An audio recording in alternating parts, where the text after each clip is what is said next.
Now we are going to learn the negation. We have already learned the negation. For example, take this question. Le garçon joue toujours au cricket. The boy plays. The word toujours means always, okay? They are asking, does the boy play cricket always? Now, when we want to answer in the negative, what would we say? No. If this word was not there, okay? If toujours is not there, le garçon joue au cricket. No.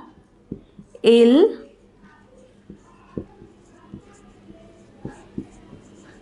ne joue pas de cricket. Sorry, no question mark. So this is how we would write it if this word is not there. The question would be, does the boy play cricket?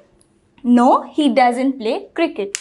Now, when this word comes, toujours, they are asking if he always plays cricket. What would you answer? To answer in ne plus. Normally we would say ne pas. When toujours is involved, we would use ne plus.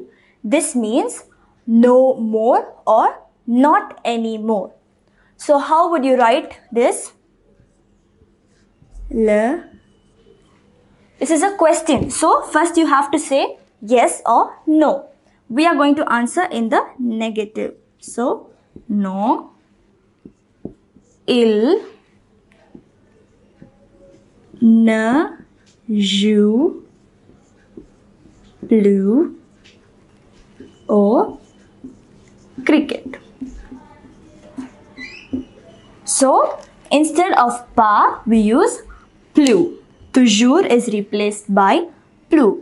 No, he doesn't play anymore the cricket. So, I hope you understood the difference between ne pas and ne plus. Ne pas just gives you the negative of this sentence. Does he play? No, he doesn't play. However, ne plus gives you the meaning that not anymore or no more. So shall we do an exercise to understand this?